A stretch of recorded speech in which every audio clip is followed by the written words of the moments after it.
Hello everyone, Catweazle here, welcome to the channel and welcome back to our playthrough of Lobotomy and Asylum Field Day, stroke The Mist. Yes, we have started a second scenario. And talking of The Mist, I did mention we needed a way to show which quadrant had the mist in. There was actually a token in the box, so I've just put that here just so we know that it is D that has got the mist in, and you should be able to see that. I've just put it up here under the D there. Remember, the mist isn't actually in the central tile, so it's just in this quadrant down here. And if we kill any basic monsters in that quadrant, we have to roll a dice, and depending on how many tokens we've got, then we may get the twins. The twins may materialise and start attacking us, but as it is, we're all in quadrant C at the moment, so that won't kick in. The other thing I want to have a chat about is the objectives for Asylum Field Day. We're on our final objective. We need to kill 4 nurses. Now, we do have 4 nurses on the board. There's one here, there's one here, there's one here, and there's one here. So we do have enough to fulfill the condition. Now, end of last turn we got a movement card and I got a green star surge, and what that means is we had to take one of our progress points off, and I took a nurse off. We did previously have 2 nurses, but one of the viewers mentioned that perhaps I should be allowed to take off progress for other things. I had been sort of like saying, right, we've achieved that objective, that's set in stone, and I can't manipulate that from now on. Well, I've checked in the rule book and he's actually right. It doesn't say anything about that. So what I'm going to do is, because we do want to finish that scenario and sort of fully get on with playing the mist. So, as it's not specifically said in the rules that you can't do that, what I'm going to do is, yes, I'm going to allow other progress to be taken off in lieu of the nurses, and we're going to go back up to having 2 nurses already killed, because last episode we did kill several monsters, so we'll just count one of those, and from now on what we'll do is we'll play it that way. So I think last turn we at least killed a scavenger and a mental patient, so we'll take a mental patient off, and we're back up to 2 nurses. We have 4 on the board, so hopefully we'll be able to kill them, and we'll be able to get Asylum Field Day out of the way. One other thing to mention is I did have a look at the frequently asked questions, and somebody did mention about Asylum Field Day and the fact that nurses don't get spawned very often, and the designers got back and said that's fine. What you can do if you don't have enough nurses on the board is when you do a spawn, you can actually replace one of the spawns with a nurse, just to make sure that you've got enough on the board to achieve the objective for Asylum Field Day. So that's just one to remember. If you're actually playing Asylum Field Day and you don't have enough nurses, you can change the spawns on the movement card so that you do get enough nurses. Okay, I think that's basically what I wanted to go through. So let's get on with episode 9 and turn 16. Our first player is going to be Helena Swan. Just before we go to the board and start everything, let's go to the player area and do our cooldowns.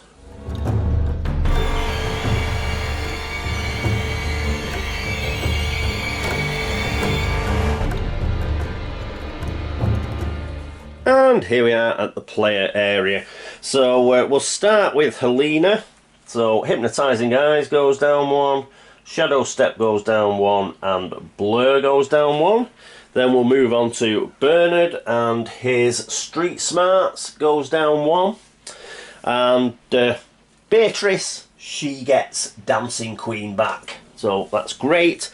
And Nicholas gets one back as well. He gets Hibernation back. So good stuff. That's the cooldowns done. Let's get back to the board and let's get back to Helena. And here we are with Helena. She's got the yellow base, and I think what we're going to do here is we're going to sort of hunker down. We're going to think we're going to prepare for a big battle. We're going to stay in Quadrant C. We've still got quite a bit of time, remember, because we're on the second scenario. It's not until the Warden gets to this space that we essentially lose the game. So we've got quite a bit of time in hand, and I think we can afford to sort of hunker down in a room and wait for a lot of these monsters to come to us, especially those nurses. So we want to prepare for that. And what we're going to do with Helena is she's going to run. So she's going to use 5 actions. Remember, you get 2 extra actions if you run, which means all you do is movement. So she's going to go 1, 2, 3, 4, and then she's going to stop. She does have a 5th movement point, but she's actually going to stop here in what is space 8 of Quadrant C. And that is it for Helena. Next up is Bernard Smith. And here we are with Bernard. He's got the green base here. He's actually going to do a bit more, but he does have an extra action, and he does have that prosthetic leg that gives him an extra free movement. Speaking of which, he's going to use that. And he's going to go here into space 10, and he's going to get himself a memory token. And so we'll pick that up. So this is an extra objective progress. Yeah, we've already achieved this, but should we get knocked back by a blue or green star, we can always chuck this back, and we've still got enough memory tokens. So pop that over here, and that means we get to look at his memory deck. So I'll go and get that from over here, and we'll see what he gets. He's got quite a lot of stuff. He's already got an extra skill, and he does have that spare memory, which is one of his own memories, that allows him a success at searching or opening a door. What's he got? Oh, we've got another Bernard memory. I am like Steve Jobs, except I do not steal ideas. Ooh, controversial. Controversial. Kleptomaniac. Oh, we've got another skill. 1 use only though. Cost none. Instead of rolling a locker searching test, draw 2 cards from each inventory deck. Keep 2 of them and discard the rest. That is really good. So we're going to keep that. He does have 2 spare memories. He could get another skill. He's not going to. We're going to keep this because I think we're actually going to use it at some point.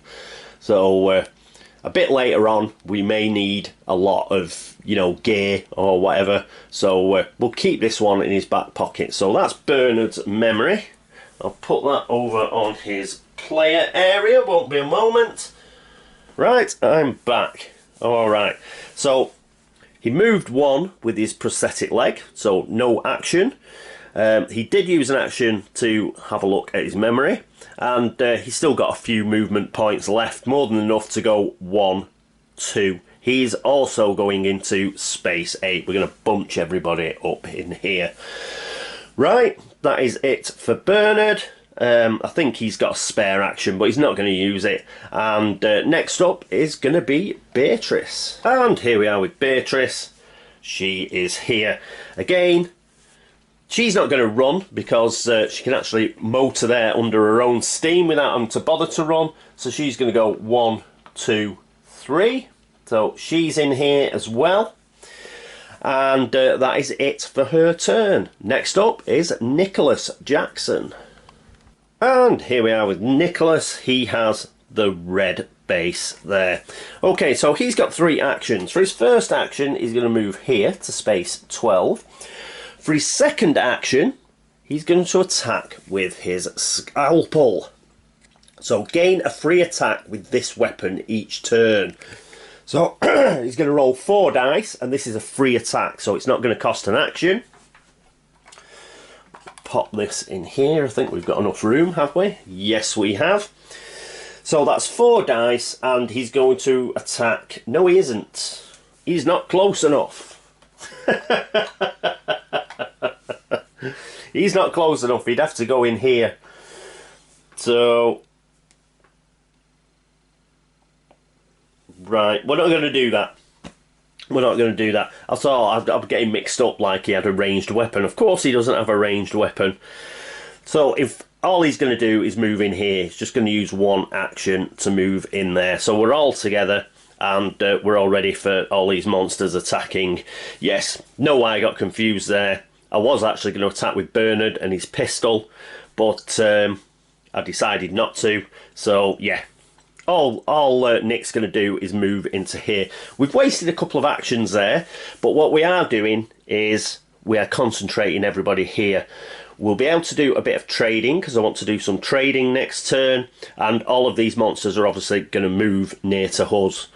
Now, could backfire a bit. We could get one of those double movements. If we get one of those double movements, then you know, we're going to get a couple of attacks in here. But I think we'll be able to deal with that. We've still got faith healing of Helena. She's got a skill, faith healing. So I think we can take a few hits. So, but if we don't get that double movement, we should be fine. Okie doke. Right, that is it. And that is it for the character phase. Next up is the monster phase.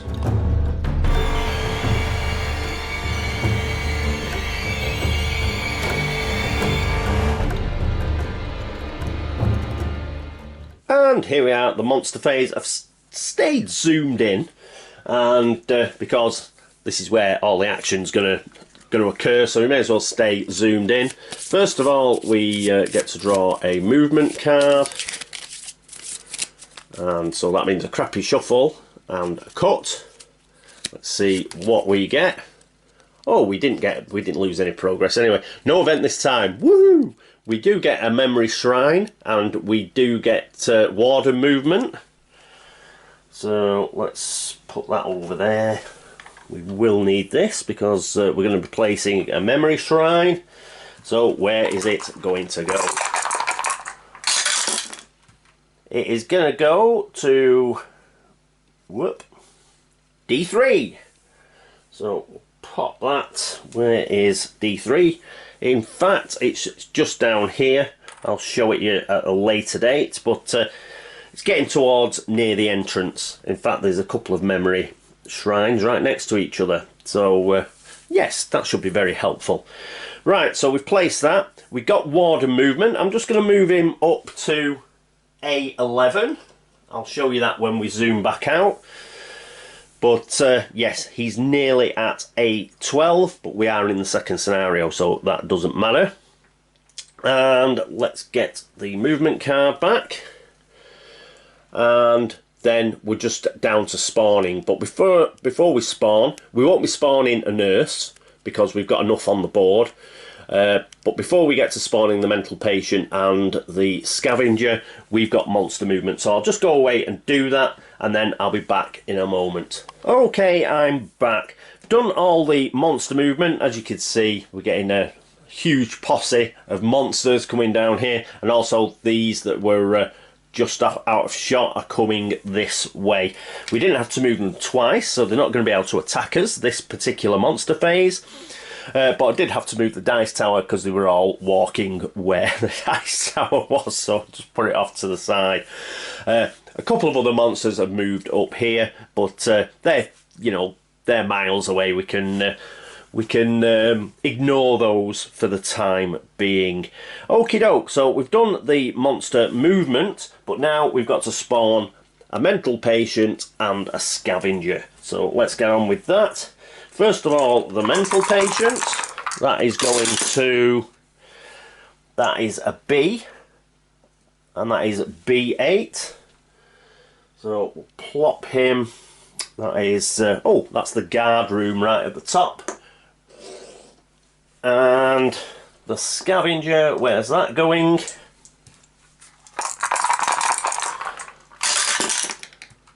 Oh, another 8. Another B8, so we're all B8 twice. So we have a scavenger and a mental patient in the guard room. Good job they weren't there when Helena had to go in there. But yes, they're right it's the top right hand corner of the board. That's where they are. Okay, what I'll do is I'll zoom out. I'll just show you where everybody is, and then we shall move on to turn 17. And here we are at the board. So the warden's up here. He's in space 11, and he's just going to move here to space 12, and then he shall move to B quadrant. We had the mental patients come out of here. He was exhausted. That's where the two spawns went, right up in that corner. These guys, they were out of shot. They were just making the way this way, and this scavenger, he just moved out of here. He's exhausted as well because he came through a door. I also noticed that this door had gone missing for some reason. It must have been when I think I rolled a dice. Either last episode or the episode before that didn't go in the dice tower, and I must have knocked it and then picked it up and not replaced it. But it's back there now. But we've had no monsters in here, so I don't think it's caused us any problems. And yes, all these guys and all these guys you've seen, they are all trying to converge on us in here. But we want that because we want to kill them. Let's get rid of the movement card. And we'll put the deck back for later.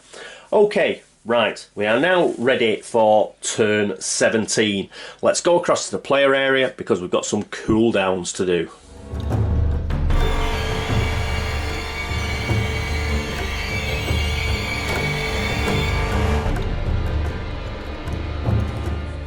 Okay, here we are at the player area. First things first, our first player is going to be Bernard, so pop that over there. Then we'll do cooldowns. His street smarts goes down to 1. And Beatrice, she's fine. Nicholas is fine. And then we've got the cooldowns for Helena. So Hypnotising Eyes down to 2. Shadow Step down to 1. And she gets Blur back. So there we go. Excellent. So that is all of our cooldowns. First player is Bernard. Let's get back to the board and see what he's going to do. And here we are with Bernard. Remember, he's got the green base. First thing he is going to do is he is going to attack. So he has the pistol, it's got 5 dice, fire remember, which will ignore a defence, and a range of 1. So this nurse is well in range here. And we get +1 to our attack rolls, which is brilliant. And if we wanted to lose a durability off the weapon, we could add extra dice, but I don't think we're going to bother. We're just going to take the 5 dice, so 1, 2, 3, 4... 5. Let's just remind ourselves of the nurse, and there she is. So she has got 1 defense, but fire is going to ignore that, and we need to get 5 hits on her, but we should be able to do this. We've got a few actions with which to play with. So dice again flying out the dice cup. Let's fix it up now. Right, so we hit on a 4 here. Normally Bernard would hit on a 5, but he gets +1 because of the pistol. That 5's a hit anyway. That 5's a hit anyway. And the 1 doesn't count, that goes to a 2 because of the +1, but it is a miss. We've got a 6, that's a hit, and the 2 goes to a 3, but that's a miss. So we got 3 hits on to the nurse there. So she's been hit 3 times. We are going to go again and attack. So another 5 dice. This is his second action. Come on. And we've got 2 6s for a start there, so that's her gone. Remember, we're ignoring her defence because we have fire. That 1 goes to a 2, that 3 goes to a 4 and misses. That 5 goes to a 6 though. So another 3 hits. We have killed our 3rd nurse. Fantastic. Okie dokie. So we only need to kill 1 more, and that means Asylum Field Day is out of the way. So, woohoo! So that was his second action. Now, we are soon going to be fighting the twins, all things being well. So what I'd like to do is I'd like to prepare for that. And we're going to prepare for that. Bernard, with his third action, is actually going to do some trading. And he's going to trade with Beatrice. And the things he's going to trade are the pistol, because she hits on a 3, remember. So with this pistol, +1 to attack roll, she'll hit with a 2, which is awesome. We'll need some real firepower to take these twins down. And he's also going to give her the prosthetic leg. That is going to give her a free move as well. So it's essentially like she's got 4 actions. We need an Angel of Death, and Beatrice is going to be it. So she gets these. The other thing to remember, of course, is she has the backpack as well, which allows her to carry 3 extra items. So as well as freeing up Bernard, who was pretty much at his limit, these can go over to Beatrice and she can pop them in her backpack. So I'll just get over here and do that. So that's good news. She will, however, give the kitchen knife to Bernard. He's got the bone blade, but I like for him to have 2 weapons, because he's got a dual wield ability. So she'll keep the scythe, the pistol, the prosthetic leg, and she's also got her backpack as well. So that should be useful. Now Bernard still has an action left, but I think he's going to leave it at that. So he did 2 ranged attacks on the nurse, killed her, and then handed the pistol and the prosthetic leg over to Beatrice, who gave him the kitchen knife back. He could hit and run though, couldn't he? He could hit and run and dual wield and attack this guy. Should he? Should he do that? No, I'll keep his hit and run ability and his dual wield for when these guys get a bit nearer. Because all we need to kill is this final nurse, and there's one here, but we might need him, you know, just to finish her off. So yes, we'll keep that in reserve for the time being. Wait till we get completely mobbed by monsters. Okay, right. So yes, he's gonna just do 3 actions, I think. That is it for Bernard. Next up, it is Beatrice. And here we are with Beatrice. She's down here. First thing she's going to do is she's going to use her prosthetic leg that she just got from Bernard, and she's going to move for free here. Then she's going to use the pistol that she just got from Bernard, and she's going to fire at the scavenger. Remember, scavengers have got 3 health, but they have got no defense whatsoever. So that's going to be 5 dice. 1, 2, 3, 4, 5, and let's see if she can get 3 successes. She hits on a 2+ with a pistol, and yes, there we go. Remember, all those will get a +1 to them anyway because of the pistol, and bye bye, she got 5 hits. And that is it for the scavenger. Again, if we get a bad movement phase and we get a bad surge, we've killed a scavenger. We picked up a memory token, as well as killing that nurse. So that's not bad going. Okay. So that was her first action. For her next action, she's got 2 actions left. I mean, I'm just wondering whether it's worth going up here and taking a pot shot at one of these, then moving back. But if these guys move twice, then she's in a whole lot of trouble here. So I think she'll just use one of her actions to get back in the room here, and then she will not use her final action.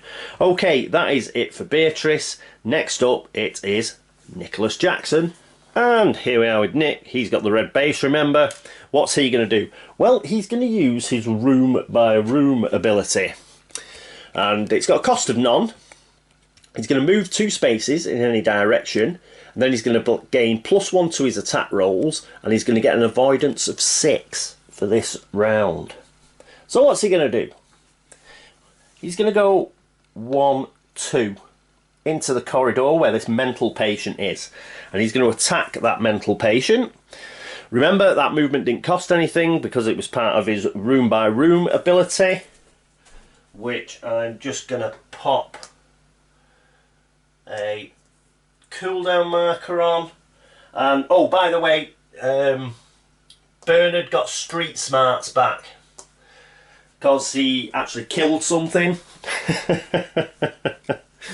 Because he killed something, he actually gets street smarts back because I forgot to do the cooldown. Beatrice killed something as well, but she had nothing on cooldown. Right, so he gets a free attack with his scalpel first. So this is 4 dice, and remember, the mental patient's got 4 health, but it does have 1 defense. So 1, 2, 3, 4 dice. Come on. And that's 3 6s and a 5 because he gets +1 through room by room. So all of those hit because he hits on a 4+. So, and we take 1 away because of the defense. So that is 3 hits on the mental patient. There we go. Then he's going to take his first action. Remember, room by room didn't cost an action, and the scalpel is a free attack. And he's going to attack with the fire extinguisher. Yes, he's going to attack with the fire extinguisher. Now, we may as well, because it's on its final durability. It's got durability of 5, and we're on 4, so we may as well use the last one, which is can be destroyed to inflict 8 dice and freeze. I don't think freeze is going to come into it because with 8 dice we should manage to actually polish off this mental patient. So I'll discard the fire extinguisher and put my durability dice over there. We're going to roll 8 dice. That's 1, 2, 3, 4, 5, 6, 7, 8. And what we're looking for is, well, it's essentially going to be a 3+ because he's getting +1 through room by room. So there's a 3. That's 5. 2 5s there, which are now 6s. There's a 3, which goes to a 4. All the rest missed. But 3 hits is enough because we lose 1 because of defense, but 2 hits still got through, which kills the mental patient. So there we are. Woo! Goodbye, Mr. Mental Patient. Go up here with your buddies. Get rid of those markers. Now, he's killed something, so his room by room goes down 1. His cooldown to 3. And he's still got 2 actual action points left. So he's just going to go 1, 2 back into here. We're going to stay in our tightly knit group. So that is it for Nicholas Jackson. Next up is Helena Swan. And here we are with Helena Swan, yellow base. Well, not a great deal for her to do, but she's already done nothing. Her and Nick had a turn where they did nothing and knocked the warden back. She'd already done that, so can't do it again in this particular scenario. It will reset when we're into the mist proper, so once we finish Asylum Field Day, we can do that again. But as it stands at the moment, she can't do it again. She is, however, going to use 1 action. She's going to trade, and she's going to trade with Nick. The reason being that Nick only has the scalpel now, and I think he's going to need a little bit more than that. So what she's going to do is she's going to give Nick the Lobotomy spike, which is a fairly good weapon. So give that to him. I like the idea that Nick's got 2 weapons just in case. And she's also going to give him the Temazepam. So that'll give him the ability to recover, well, 3 health because there's 3 doses there. She doesn't really need it. She's got special abilities whereby she can regenerate health anyway because she's a sort of vampire type character, isn't she? So that's the only action she is going to do. That is it for the character phase. Next up is the monster phase.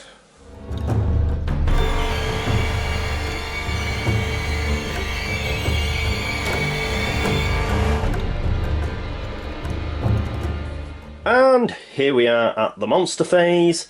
So we need the movement deck.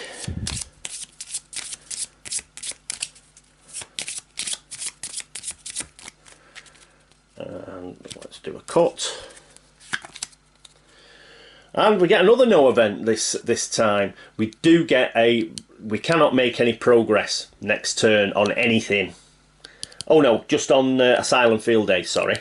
We can make progress on the mist, but we're not in the right quadrant as yet. So, oh, you know what? You know what? We can do this very quickly now. Nick actually killed... You see where the quadrants meet? This space is in both quadrants, and that's where he killed the mental patient. I think we've got to roll a die. He could be in big trouble. Yeah, I think that counts as both quadrants. So we've got to roll a die here. So we don't, and he does have one. He has one of these. So that means on a 5 or a 6 that the twins will show up in this space. Let's do a quick roll. A 2. Whew. Good, because if they had shown up there, then he wouldn't have been able to move back, because he hasn't got like Bernard's ability, who can spend 2 actions to move out of a space that contains monsters. We'd have had to have probably started fighting the twins, but good job I noticed that. Yes, that counts as both. I do believe it counts as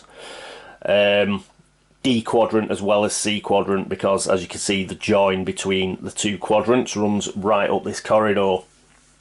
But we didn't spawn the twins, which is good, because I don't want them to spawn just yet.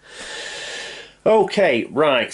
So yes, we were going through the card, weren't we? So we can't make it. So even if we kill a nurse next turn, we're not going to be able to finish Asylum Field Day, unfortunately. We get another memory token, and we get more movement for the warden. I'll just move the warden first. He's now in space 12. If we were doing Asylum Field Day, we would have lost. We would have lost because we hadn't killed enough nurses in time, but that's okay. We would have played it slightly differently. I would have gone hunting for nurses. As it is, that I haven't particularly gone after them because I knew we'd started the mist. But yes, if we were just doing one scenario and I hadn't killed the requisite number of nurses, we'd have lost now. Rules as written, you would have had to go into the central tile to fight the warden, but that's just a waste of time. So just take it that you'd lose. But as it is, we are doing 2 scenarios, so we're okay. Okay. Memory Shrine. Where's it going to go? Quick roll. And that's a 6. B6. Everything's going in B quadrant this evening. So B6 is right up at the top of the board. Pop it up there. In fact, I think right at the beginning we had a memory token there. So it's respawned. Get rid of those. We'll use that shortly. Again, because we're going to have to spawn... Oh, we got a nurse anyway. A mental patient and another nurse. But, first of all, we've got to do our monster movement. So I'll go away, do that, and then we will spawn the nurse and the mental patient. And I'm back. Done all the monster movement. As you see, all these guys are coming here. The scavenger, he's sprinting his way through. He's going to be first to us if he carries on. And yes, this nurse and this mental patient, they're making their way into this room. As you can see, these guys are making their way down here. There are 3 other monsters just out of shot. A couple of mental patients and a scavenger. You know, leaving the guard room and whatnot. They're making their way towards us. Okay. 2 more monsters. First up is a mental patient. Where's it going to go?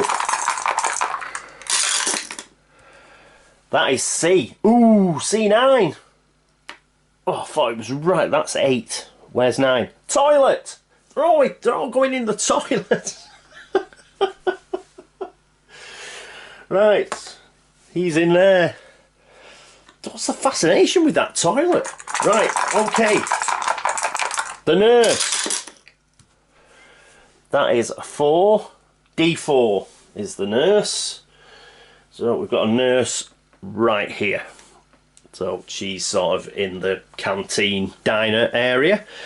Right, so we've spawned those. That is the end of the monster phase. So we can get rid of the card and put the deck back. How did it go? Well, not a great deal happened this turn because we're sort of staying here. We're trying to thin a few of these monsters out, staying together in a tight-knit group. We don't want to go into the detail because we don't want to generate a twin, which we nearly did because I forgot about these 2 tiles, like being on the same, this space being on 2 tiles. Nearly generated the twins. That would have been a bad move. So we did waste a few actions. We didn't use all of our actions, but we're playing a bit of a waiting game. We know we've got an extra 12 insomnia trap movement we can play with, so we've taken our time a little bit. We do need to kill 1 single nurse, but we've got plenty in the bank as regards progress points because we swapped that around a little. Because we did kill, we killed a scavenger, we killed a mental patient, probably killed more than that. We got a memory token. So all of those can be taken off once we start getting those surges. And this one here, you know, I think that's going to be our final one. We should be able to actually polish her off next turn. And even though she's on both of these tiles, we will have to roll for the twins, but seeing as she's going to be the last one for Asylum Field Day, as soon as you kill her, we do achieve Asylum Field Day. So I think we can afford, you know, even if the twins come out, I think that'll be alright because she is the last nurse that we need to kill as regards objectives for Asylum Field Day. And so, yeah, I think we're pretty well set for going into the mist scenario. Then we can move over here into this actual quadrant, and then we can look to kill the basic monsters, to generate the twins and kill the twins. Now that we managed to get a bit of trading done because we had so many actions that we could play with, and Beatrice is now a beast. Now the twins are ethereal, but the fact that she's hitting left, right and centre with that pistol, it should be, you know, really good. She's also got the scythe, which is that's very good against ethereal monsters. So she is going to be our angel of death over the coming turns, I think, and all the others can help support her in that, help keep her alive while she does the killing. We are getting surrounded by monsters, but I'm not too worried. We're tooled up, we've got plenty of items, plenty of weapons, and let's use it to be, you know, a thinning out exercise. Let's thin out a lot of these monsters if we can. Then we can make a choice whether we go into the third scenario, because we're doing pretty well, I think. So, yeah. So it is going to start getting progressively harder, though. That door is out of position. I must have knocked it. And yeah, what's going to start happening is a lot of these doors we'll have to get rid of. This side of the board is virtually free of doors now, so monsters can just move willy-nilly. There's only this barricade here, and there are a couple of locked doors like that one, but nothing that's really going to slow any monster movement. So they're all going to start piling in. Now these are basic monsters, so we should be able to kill them, but once the elites start coming out like the twins, and remember that's another thing about the twins, because they're ethereal, they can walk through walls, never mind doors, they can just walk straight through walls, very similar to Helena's shadow step ability. So you can't really, you can't game them much, you know, you can't sort of, you know, funnel them into anywhere because they just walk through walls. So, yeah, they're going to be pretty tough. But all in all, a good turn. We've set things up nicely, I think. And if we keep rolling as well as we did in this episode, we rolled very well, then we should have, you know, next couple of turns should be okay. We should thin out a lot of these monsters, and then we can finish Asylum Field Day and get stuck into those twins, I think. Okay, that is it for episode 9 of Lobotomy, Asylum Field Day, stroke the mist. And thank you so much for watching. Thank you for all the views, thank you for all the subscriptions, for all the likes and the dislikes. And yeah, if you've noticed any mistakes as ever, shout up and I will try and correct what I can if I can. Anybody who's been across the board game links to upvote the site, thank you very much. I think they're probably swapping over to 2020 now. I think we finished 2019 with 103 hearts, and we were fifth on the list. Me. So thank you so much. That is all through you guys. 2020 coming up now, so if they update the, I don't know, what is it, the list. If they update the list and you go over there and vote up and vote for me, thank you very much. BGG, anybody who's liked the video threads over there, Drop Geek Gold made a comment, thank you so much. And as ever, Instagram, Twitter, Facebook, any followers on there, thank you so much. You are very, very kind indeed. Right, that is it for episode 9. I hope that you will join me for episode 10. Until then, this is me, Catweazle, saying toodaloo.